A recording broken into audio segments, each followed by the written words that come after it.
All right. Ben, welcome to Rock and Roll Damnation. This is my page, and I'm here on behalf of the incredible crew from Rockers Not Dead Festival. We're just taking this opportunity to say hi and introduce the world to some of the bands that are playing this magnificent festival on the 1st of February in Brisbane at the Koala Tavern.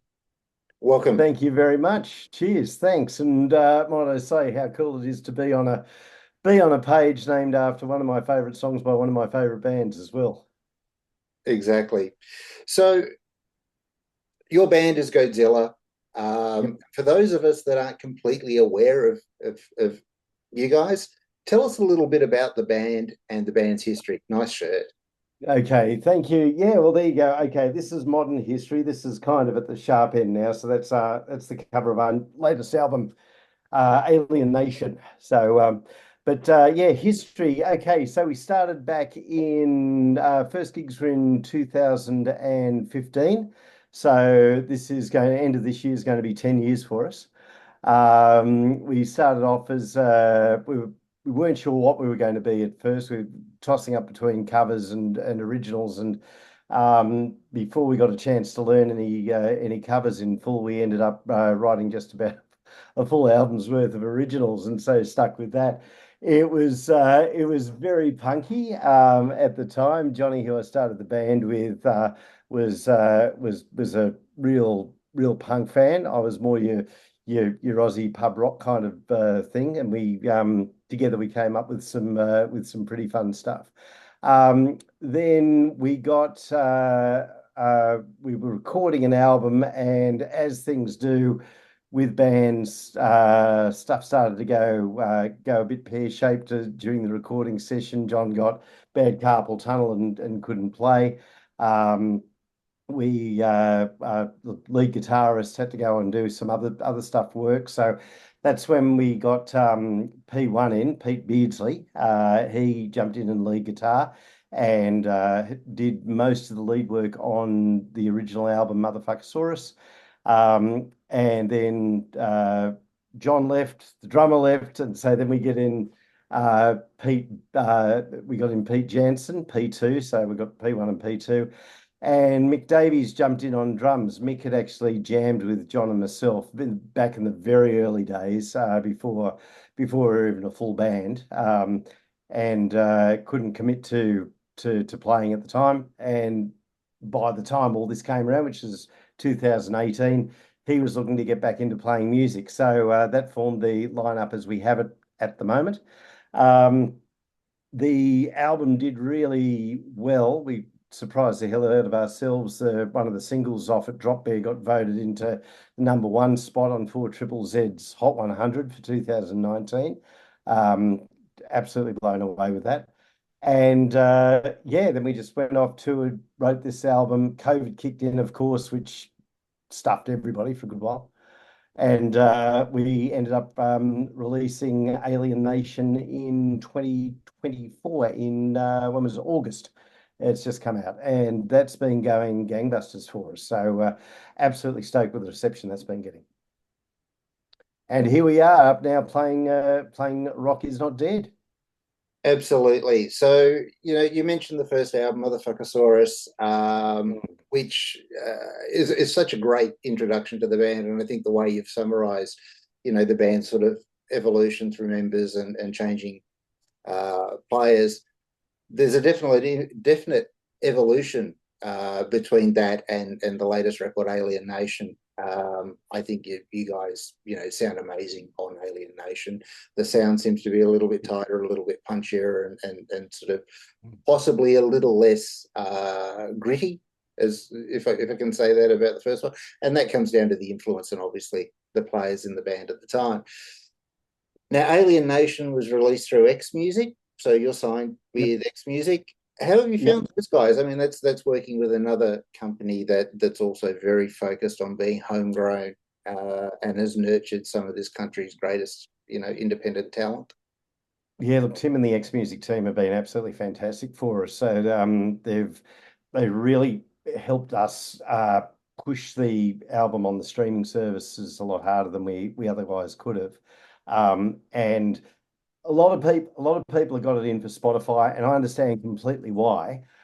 But for bands like us who are just starting off and nobody knows us from Adam, it's a great way to reach people in markets that you'd otherwise never be able to reach. And we've sold it's more than half of the hard copy. We got the album produced on vinyl, on this alien green splatter vinyl. More than half the sales have been overseas, and people have found us on Spotify. So even though they're only paying X Music and us, a fraction of a cent for a stream, it's resulted in selling a whole heap of albums. So we're happy with that. I'd be a lot happier if the Spotify team paid better money for streaming, wouldn't we all? But it is what it is. You got to adapt and live that way. But no, X Music have really helped us get our music out to a whole new audience. So stoked with that. And we've got some great stable mates on there as well, who are based up here in Queensland too. So yeah, stoked to be on board with them. Now, how did Goatzilla come to be involved in the Rock Is Not Dead festival? We got a call. We got Pablo got on Facebook and pinged us and said, "Would we're looking at doing a rock-based festival. Uh, would you be interested? This is the dates. This is the proposed venue. This is the proposed lineup, and bunch of the bands we've played with. We've played with just about all of them, bar two, I think, and had a fantastic time with Avalanche, Snakebite Whiskey, Black Whiskey, a lot of whiskey themed bands in this. Black Whiskey, Snakebite Whiskey, Whiskey on the Rocks. Uh, yeah, we had to say yes. There's huge number of metal and punk themed festivals and crossovers between the two, but not a lot on old style rock, like just hard balls out rock. Um, and that's a real big part of our influence as well. So we've got a chunk of punk influence, we've got a chunk of metal influence, but what started off for me, as I mentioned earlier, AC/DC was the thing that really got me into rock. Iron Maiden then got me into metal. It was metal at the time. It's new wave of British heavy metal, I guess, but it's probably a lot rockier than when you look at modern metal acts nowadays. Um, so yeah, we're stoked to be on a rock-based festival. It's going to be in good company. It's going to be a lot of fun. As I said, we've played with a lot of these bands, and so I'm looking forward to a lot of top line soloing and feedback. It's going to be great. Absolutely. Now, for an original artist, how important is it to be a part of, a completely independent, homegrown event? I mean, these guys started this concept as, a music fan community, and to see it grow and blossom into something like this is just amazing. It's such a huge leap of faith and such a huge commitment from these guys as to what they believe is the future of Australian music, and seeing that supported in this kind of capacity is a real tip of the hat to them. Um, what's your take on it all? How important do you think that is to bands like yourself? It's absolutely vital. I mean, look, the music scene, it's a scene. There's a lot of bad connotations around that word, but at the end of the day, it's an industry is another bad term for it as well. It's not an industry. It's a group. It's a collective. It's an ecosystem is probably the best way of putting it. And everybody relies on everybody else. Bands can't play without promoters like the Rock Is Not Dead team. We can't play without venues that are willing to put us on. A lot of them are willing to take a chance because on the one side, yep, there's the lure of getting people in to hear music and hear bands play, but they're also worried, oh, but the loud noise will scare people away. But at the end of the day, there's more people who want to go out and listen to rock and enjoy live music than that they'll be getting than they'll be if they lose a couple of people who are kind of sitting at the bar, sitting on a MIDI for 8 hours and that's it. Then that's the business trade-off. But yeah, we need bands need organisations like Rock Is Not Dead. We need venues like the Koala Tavern who are happy to get up there and put us on. I know we've got a great number of people who've registered interest in the Facebook page, so it's going to be a big event.